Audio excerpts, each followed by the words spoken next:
नमस्कार, स्वागत है आप सभी का। दोपहर के 2 बज चुके हैं। मैं हूं आपके साथ भावना नैयर। देश का सबसे भरोसेमंद चैनल डीडी न्यूज पर लेकर हाजिर हूं आपका अपना पसंदीदा शो खबरों का सरपंच न्यूज पंच। इस कार्यक्रम के जरिए हम आप तक पहुंचाते हैं वो खबरें जिन पर रहती है सभी की नजर। लेकिन न्यूज पंच में सिर्फ खबर नहीं होती, बल्कि होती है हर खबर की पूरी पड़ताल, वो भी तथ्यों और आंकड़ों के साथ। आपको बताते हैं खबर का हर एक छोटा बड़ा बिंदु। साथ ही ग्राउंड जीरो पर मौजूद रहती है हमारे संवाददाताओं की टीम, जिनसे लेते हैं हम हर एक अपडेट। यानी न्यूज पंच में हर खबर पर रहती है पैनी नजर। और आज न्यूज पंच के जरिए जिन 3 टॉप लाइंस का हम रुख करने वाले हैं, उनको सबसे पहले देख लेते हैं। सबसे पहली खबर पश्चिम बंगाल से जुड़ी हुई होगी, जहां रेप आरोपी का इनकाउंटर हो चुका है, वो ढेर हो चुका है। और साथ ही साथ पश्चिम बंगाल सरकार की तरफ से भी कई बड़े नियम और एक्शन लिए जा रहे हैं, बताएंगे आपको न्यूज पंच में। इसके साथ एक और खबर पश्चिम बंगाल से जुड़ी हुई है, जहां टीएमसी के कार्यकाल के समय जो भ्रष्टाचार हुए, उसका पर्दाफाश एक एक करके होता हुआ नजर आ रहा है। संकट में इस समय तृणमूल कांग्रेस नजर आ रही है, लेकिन एक्शन में है इस समय प्रवर्तन निदेशालय। कैसे, बताएंगे आपको न्यूज पंच में। और तीसरी और महत्वपूर्ण खबर जो रहने वाली है, वो है यूपी में मिशन एजुकेशन से जुड़ी हुई। और मिशन एजुकेशन में टीचर्स को यानी शिक्षकों को मिला है बड़ी सौगात। और बड़ी सौगात में क्या योगी आदित्यनाथ सरकार ने दिया है शिक्षकों को, बताएंगे आपको न्यूज पंच में। और चौथी और महत्वपूर्ण खबर जो रहने वाली है, वो है फीफा वर्ल्ड कप 2026 से जुड़ी हुई, जहां मेसी का जादू चला है, बताएंगे आपको ये भी न्यूज पंच में। चलिए शुरुआत कर लेते हैं। और इंडोनेशिया दौरे पर प्रधानमंत्री नरेंद्र मोदी ने योग्याकर्ता स्थित यूनेस्को विश्व धरोहर स्थल प्रम्बानन मंदिर परिसर का दौरा किया है। और ये तस्वीरें आप देख रहे हैं, इस दौरान बड़ी संख्या में स्थानीय भारतीय समुदाय और इंडोनेशियाई नागरिकों ने सड़कों के किनारे खड़े होकर प्रधानमंत्री नरेंद्र मोदी का गर्मजोशी के साथ स्वागत किया है। अगर इस मंदिर के बारे में आपको बताएं तो 9वीं शताब्दी में निर्मित प्रम्बानन मंदिर दक्षिण पूर्व एशिया के सबसे भव्य हिंदू मंदिर परिसरों में से एक है।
तो ये तस्वीरें देख रहे हैं आप प्रधानमंत्री नरेंद्र मोदी के इंडोनेशिया दौरे से जुड़ी हुई। प्रधानमंत्री नरेंद्र मोदी के इंडोनेशिया दौरे का तीसरा दिन, जहां प्रधानमंत्री नरेंद्र मोदी ने इंडोनेशिया के योग्याकर्ता में प्रम्बानन मंदिर में पूजा अर्चना की। और उससे पहले प्रधानमंत्री नरेंद्र मोदी का स्थानीय निवासियों ने बड़े ही गर्मजोशी के साथ स्वागत किया। और प्रधानमंत्री ने भी बड़ी आत्मीयता के साथ सभी का अभिवादन स्वीकार किया। आप देख रहे हैं कि सड़क के दोनों छोर पे वहां के स्थानीय निवासियों ने, बच्चे हों बूढ़े हों, हर वर्ग के लोगों ने हाथ में झंडे लिए प्रधानमंत्री नरेंद्र मोदी का बड़ी उत्सुकता के साथ इंतजार किया।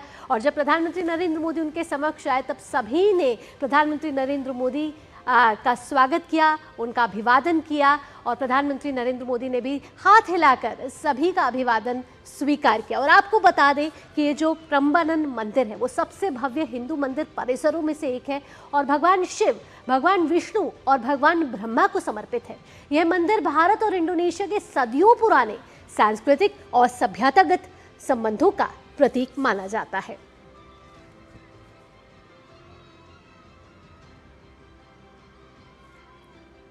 तो प्रधानमंत्री नरेंद्र मोदी के इंडोनेशिया दौरे से जुड़ी ये तस्वीरें, जहां इंडोनेशिया दौरे पर प्रधानमंत्री नरेंद्र मोदी ने योग्यकार्ता स्थित यूनेस्को विश्व धरोहर स्थल प्रम्बानन मंदिर परिसर का दौरा किया। और ये तस्वीरें आप देख रहे हैं और ये झलकियां आप देख रहे हैं उन्हीं क्षणों की, उन्हीं महत्वपूर्ण क्षणों की, उन ऐतिहासिक क्षणों की जिसके ये स्थानीय निवासी भी साक्षी बने। और जब उन्होंने प्रधानमंत्री नरेंद्र मोदी की एक झलक पाई तो सभी अभिभूत हो गए। सभी ने मुस्कुराकर, हाथ में झंडे लेकर प्रधानमंत्री नरेंद्र मोदी का स्वागत किया, बड़े गर्मजोशी के साथ की स्वागत किया। ये देखिए आप स्कूली छात्रों की ये तस्वीरें, जहां हाथ में उन्होंने दोनों देशों का झंडा पकड़ा हुआ है। साफ तौर पर ये मजबूत होते हुए रिश्तों को दिखा रहा है।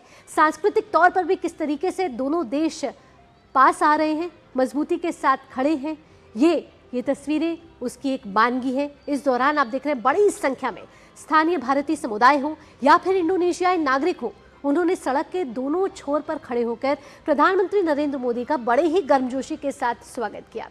बेहद ही ऐतिहासिक ये मंदिर है, इंडोनेशिया का यूनेस्को की धरोहर में इसको माना जाता है। 9वीं शताब्दी में ये निर्मित हुआ था। प्रम्बानन मंदिर योग्यकार्ता में स्थित है। दक्षिण पूर्वी एशिया में सबसे भव्य हिंदू परिसरों में से एक है और भगवान शिव, भगवान विष्णु और भगवान ब्रह्मा को समर्पित है। और ये मंदिर भारत और इंडोनेशिया के सदियों जो पुराने सांस्कृतिक रिश्ते हैं, सभ्यतागत रिश्ते हैं, उसका भी प्रतीक माना जाता है। यानी दोनों देश, जब कल इंडोनेशिया के राष्ट्रपति सुबियांतो से प्रधानमंत्री नरेंद्र मोदी की द्विपक्षीय वार्ता हुई थी, वहां कई एमओयू साइन हुए, कई क्षेत्रों पर बातचीत हुई और दोनों देश कैसे आगे बढ़ते हुए नजर आए, ये सबने देखा। लेकिन आज जो ये तस्वीर आ रही है, ये तस्वीर है सांस्कृतिक रिश्तों को मजबूत करने की तस्वीर, जहां भारत और इंडोनेशिया के रिश्तों को कहा जाता है 2000 पुराने ये साल के ये रिश्ते हैं। यानी उस रिश्तों को आज एक और नई गति मिली है। कैसे इस मंदिर का जीर्णोद्धार हो, उसके संरक्षण हो, इसको लेकर भी भारत आगे आया है। ऐसे में आज की ये जो तस्वीरें हैं वो साफ तौर पर ये बयां कर रही हैं कि भारत और इंडोनेशिया के बीच जो भू राजनीतिक रिश्ते हैं उसको तो मजबूती मिली है, साथ ही साथ अगर सांस्कृतिक लिहाज से भी देखें तो दोनों देशों के जो रिश्ते हैं उसको भी यहाँ प्रगाढ़ होते हुए हम देख रहे हैं। और कल तो इंडोनेशिया के राष्ट्रपति सुबियांतो ने कहा था कि उनके डीएनए में भारतीयता है। ऐसे में प्रधानमंत्री नरेंद्र मोदी ने भी कहा था कि कैसे ये जो रिश्ते हैं वो रिश्ते सिर्फ भू राजनीति से जुड़े हुए नहीं है, ये विरासत के भी रिश्ते हैं। यहाँ रुक रहे एक छोटे से ब्रेक के लिए, लेकिन जब ब्रेक के बाद लौटेंगे तो बात करेंगे पश्चिम बंगाल में घटे 2 घटनाक्रम की। ये सब इस छोटे से ब्रेक के बाद। आप जुड़े रहिए न्यूज पंच के साथ।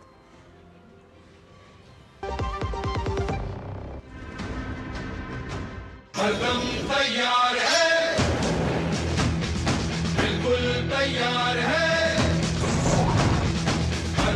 तैयार है, बिल्कुल तैयार है, जी जाने से तैयार है, इसीलिए तो हम लहरों के पहरेदार हैं। जय भारती, जय भारती, हम है नौसेना, हम है भारत के सारथी। जय भारती, जय भारती, हम है नौसेना, हम है भारत के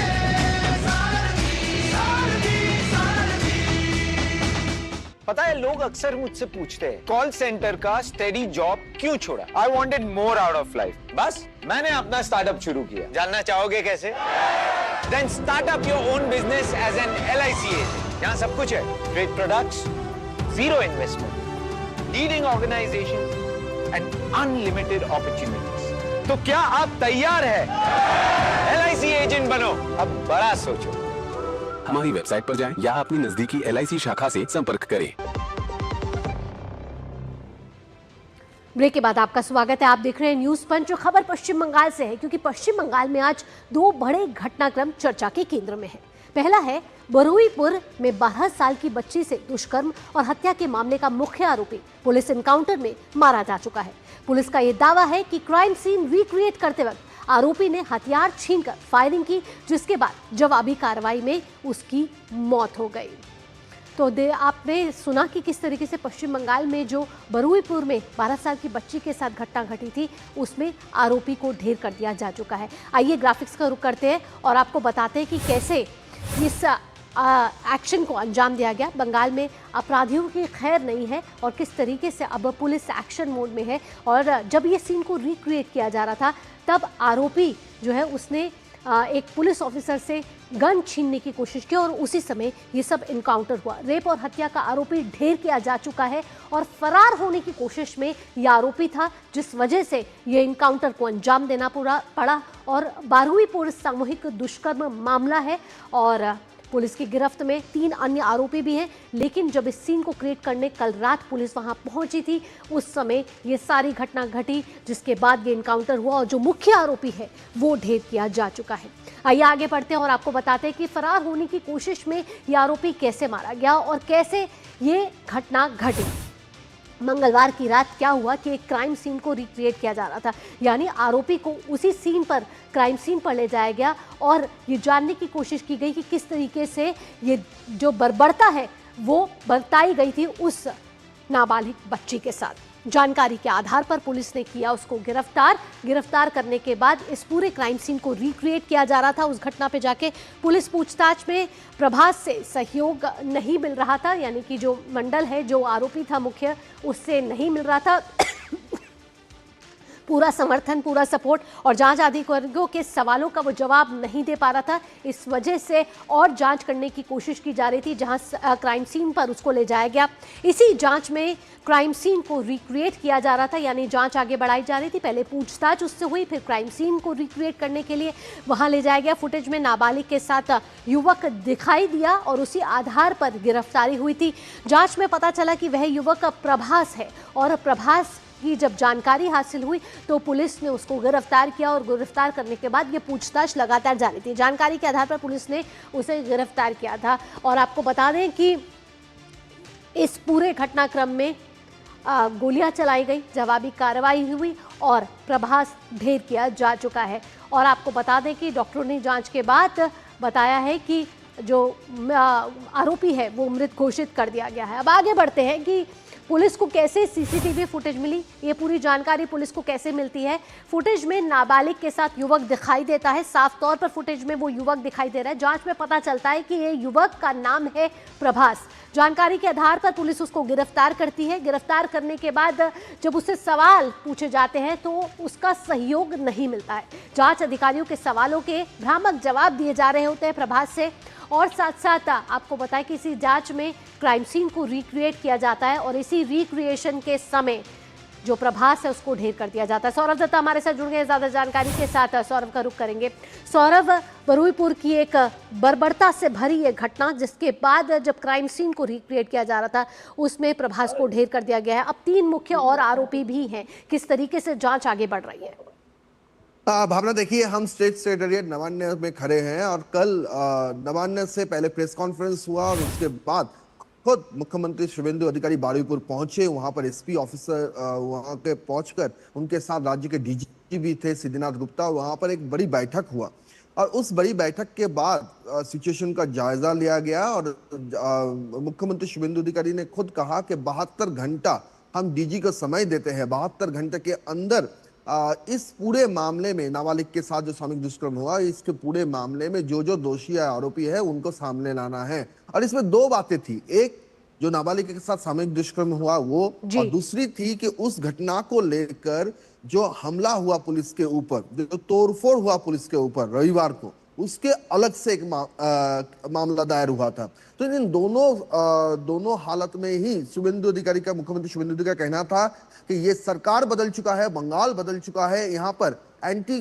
गुंडा जो एक्ट है वो लागू हो चुका है। तो अभी जो पहले जो स्थिति था वो नहीं होगा। और फिर देखा गया कि इसमें तेजी पकड़ा, जो इन्वेस्टिगेशन में तेजी पकड़ा और जो मूल जो 4 आरोपी थे, प्रभास मंडल, आनंद सरदार और दो आरोपी थे, उनको लेकर फिर रात को जब रिकंस्ट्रक्शन हो रहा था, उसी वक्त प्रभास मंडल, यह सब पुलिस का बयान है कि दावा है कि प्रभास मंडल ने रोनी सरकार, जो एसटीएफ के एक मेंबर है, सब इंस्पेक्टर है, कांस्टेबल सब इंस्पेक्टर है, उनका सर्विस रिवॉल्वर उन्होंने छीना और छीनते वक्त फिर अपनी सुरक्षा में अर्घमंडल और एक जो पुलिस के उस एसटीआई सीट के जो मेंबर है बिल्कुल, उन्होंने यहाँ साफ तौर गोली पर चलाई। प्रभास की मंशा साफ थी कि वे भागना चाह रहा था। अगर प्रभास की यहाँ क्राइम कुंडली की बात करें, क्या पहले का कोई क्रिमिनल रिकॉर्ड था प्रभास मंडल पर?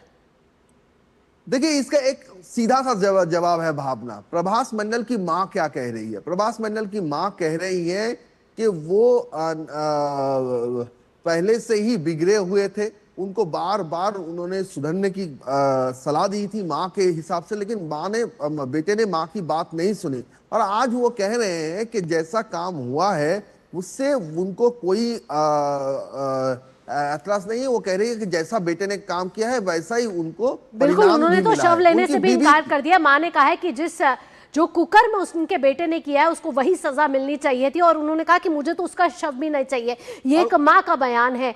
लेकिन जिस तरीके से हम देख रहे हैं कि शुभेंदु अधिकारी की सरकार हो या फिर पश्चिम बंगाल पुलिस हो, जिस तरीके से तत्परता के साथ काम हुआ, गिरफ्तारी हुई, साफ तौर पर सीसीटीवी फुटेज में वो युवक दिख रहा था, इसके बाद जिस तरीके से एक के बाद एक्शन लिए जा रहे हैं, कहीं ना कहीं कानून व्यवस्था को दुरुस्त बनाने की यहाँ कोशिश की जा रही है सरकार की तरफ से।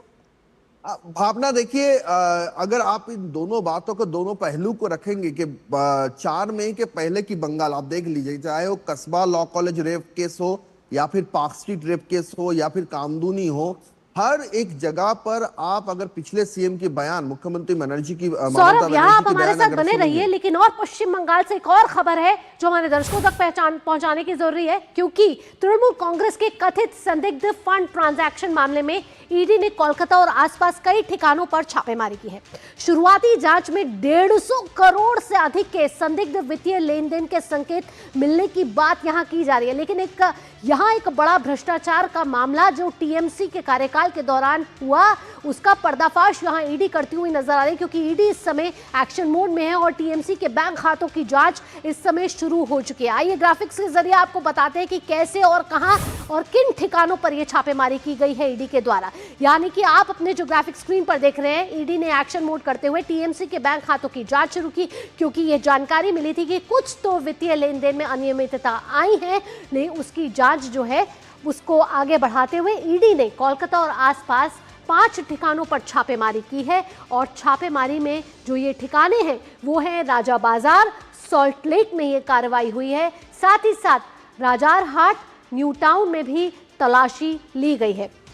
तो टीएमसी से जुड़े ये वित्तीय लेन देन की जो जांच है वो आगे बढ़ती हुई नजर आ रही है। लेकिन इस बीच जो पैसों का लेन देन का मामला है ना, वो 150 करोड़ से ज्यादा का संदिग्ध ट्रांसफर का मामला इस समय सामने आ रहा है, जिसमें केयरवेल ग्रुप और निदेशकों पर कार्रवाई की बात की जा रही है। साथ ही विमानन क्षेत्र की निजी कंपनी है ये केयरवेल ग्रुप।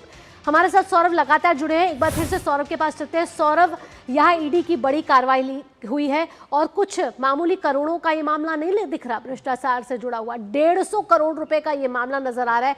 कौन सा ऐसा क्षेत्र है जिसके साथ ये मामला जुड़ा हुआ नजर आ रहा है, और साथ ही साथ इसमें जो छापेमारी हुई है उसमें क्या कुछ निकलकर सामने आया, कुछ जानकारी मिली है आपको? भावना, देखिए, टीएमसी का जो पार्टी का जो फंड है उस फंड का मिसयूज हुआ था, इस बात को सामने रखकर विधाननगर पुलिस कमिश्नरेट में जो एलओपी है, लीडर ऑफ ऑपोजिशन है ऋतव्रत बनर्जी, उन्होंने एक कंप्लेन दर्ज किया था। उसके जांच हो ही रहा है, उसका एक एफआईआर भी हुआ था। उसी के एफआईआर के संदर्भ में ईडी ने एक ईसीआर जारी करके इसमें कल जो छापामारी हुआ उसके साथ ये संपर्कित है। और साथ ही साथ ये पता चल रहा है कि जो chartered flight Abhishek Banerjee use करते थे उसका जो फंडिंग था वो उनके जो करीबी जो कुछ बिजनेसमैन थे उनके जरिए ये फंड दिया जाता था, ये पैसा दिया जाता था। तो फिर ये देखा जा रहा है कि ये जो चार्टर्ड फ्लाइट के लिए जो करोड़ों रुपए खर्च किए गए, इसका सोर्स कहाँ था, इसका पैसा कहाँ से आया? क्या ये टीएमसी के जो फंड है, पार्टी फंड है, वहां से आया था या फिर इसका सोर्स कुछ और था? इस संदर्भ में लैपटॉप, मोबाइल के अलावा काफी सारे डॉक्यूमेंट्स ईडी के हवाले पता जी, चलिए, दस्तावेज यहाँ बरामद किए जा चुके हैं, साथ ही साथ और जांच आगे बढ़ती हुई नजर आ रही है। आगे देखना होगा कि और भी क्या कई जगहों पर छापेमारी होती है या नहीं। सौरभ, तमाम जानकारियों के साथ आपका बहुत बहुत धन्यवाद। अगली खबर उत्तर प्रदेश से जुड़ी हुई है। आज उत्तर प्रदेश को बड़ी सौगात मिली है। वहां के लाखों शिक्षकों और शिक्षा कर्मियों के लिए आज एक बड़ी सौगात उत्तर प्रदेश सरकार ने दी है। मुख्यमंत्री योगी आदित्यनाथ ने राज्य के शिक्षकों, शिक्षा मित्रों, अनुदेशकों और रसोइयों के लिए व्यापक दुर्घटना बीमा और कैशलेस स्वास्थ्य सुविधा की शुरुआत की है। सरकार का ये दावा है कि उत्तर प्रदेश ऐसा करने वाला देश का पहला राज्य बन गया है जहां पात्र कर्मचारियों को 1 करोड़ रुपए तक का दुर्घटना बीमा और कैशलेस इलाज की सुविधा मिलेगी। इस योजना का लाभ करीब 12 लाख शिक्षा कर्मियों को मिलेगा। क्या है ये योजना और क्या है इसकी खासियत और किसे मिलने वाला है लाभ, आइए आपको ग्राफिक्स के जरिए बताते हैं इस कैशलेस चिकित्सा योजना के बारे में जो उत्तर प्रदेश में आज योगी आदित्यनाथ ने लॉन्च की है। तो अगर अप्लाई करने की बात करें तो ये वेबसाइट आप देख सकते हैं, यहाँ आप जाकर अप्लाई कर सकते हैं। साथ ही साथ ये जो कार्ड है उस पर क्लिक करके आप अप्लाई कर सकते हैं, यानी कि सारी इन्फॉर्मेशन इस साइट पर दी गई है। मोबाइल नंबर के जरिए OTP वेरीफाई करें, उसके बाद आप इस जो ये योजना है उसका लाभ उठा सकते हैं। साथ ही मांगी गई सभी जानकारियों को भरना अनिवार्य है, यानी कि अगर कोई जानकारी छूट गई तो वो फॉर्म सबमिट नहीं हो पाएगा और आपको उसका लाभ नहीं मिल पाएगा। परिवार की जानकारी भी साझा करनी बड़ी ज़रूरी है और ये बड़ी सौगात उत्तर प्रदेश की सरकार ने आज उत्तर प्रदेश के शिक्षकों, शिक्षा मित्रों को दी है, जिसका नाम कैशलेस चिकित्सा योजना है। शिक्षकों के लिए ये योजना है और साथ ही आपको बता दें कि 12 लाख शिक्षकों को इस योजना से लाभ होने वाला है। तो एक बड़ा वर्ग है जिसको इससे फायदा होने वाला है। हमारे संवाददाता विकास हमारे साथ जुड़ गए हैं ज्यादा जानकारी के साथ। विकास, एक बड़ा तोहफा कहीं इसको उत्तर प्रदेश की सरकार ने शिक्षकों को दिया है और कहीं ना कहीं उनकी जो सेवा है वो अब उसका एक सौगात उनको मिलने जा रही है। स्वास्थ्य का एक बड़ा कवर यहाँ पे मिलने जा रहा है।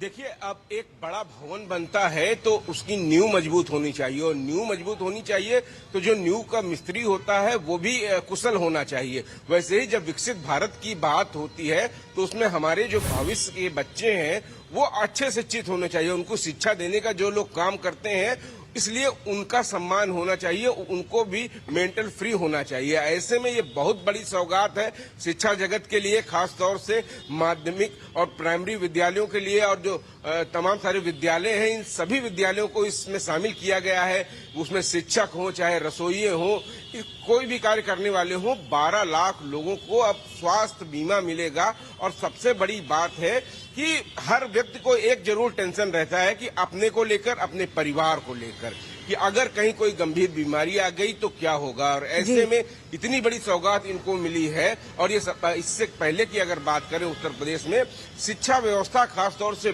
जो प्राइमरी और माध्यमिक होती है उस पर सरकारों की नजर नहीं थी, टारगेट में नहीं रहता। पीएम मोदी के विजन के बाद तमाम सारे सुधार किए गए, कायाकल्प किया गया और अब उत्तर प्रदेश के प्राथमिक विद्यालयों की तुलना प्राइवेट स्कूलों से होने लगी है। यहाँ के शिक्षक और बेहतर काम करने लगे और धीरे धीरे अब जैसे उनको भी सुविधाएं मिलेंगी तो वो भी अपना बेस्ट और बेस्ट देने की कोशिश करते हैं। बिल्कुल, जब वो खुद सुरक्षित महसूस करेंगे, उनका परिवार सुरक्षित महसूस करेगा और स्वास्थ्य को बुनियादी नेसेसिटी है जिसकी जरूरत हमेशा पूरी जीवन भर रहती है। ऐसे में शिक्षकों के लिए ये एक बड़ी सौगात उत्तर प्रदेश सरकार ने आज दी है। तमाम जानकारियों के साथ विकास आपका बहुत बहुत धन्यवाद। और अब खबर फुटबॉल से जुड़ी हुई। फीफा विश्व कप 2026 के राउंड ऑफ 16 में अटलांटा में ऐसा मुकाबला देखने को मिला जिसे लंबे समय तक याद रखा जाएगा। जब मैदान पे लायोनेल मेसी हो तो आखिरी सीटी बजने तक मुकाबला खत्म नहीं माना जाता। फीफा वर्ल्ड कप 2026 के सुपर 16 में अर्जेंटीना ने यह साबित करके दिखा दिया। एक समय विश्व चैंपियन मिस्र यानी कि इजिप्ट के खिलाफ 0-2 से पिछड़ रही थी, लेकिन कप्तान मेसी की अगुवाई में अर्जेंटीना ने दमदार वापसी करते हुए मैच 3-2 से अपने नाम।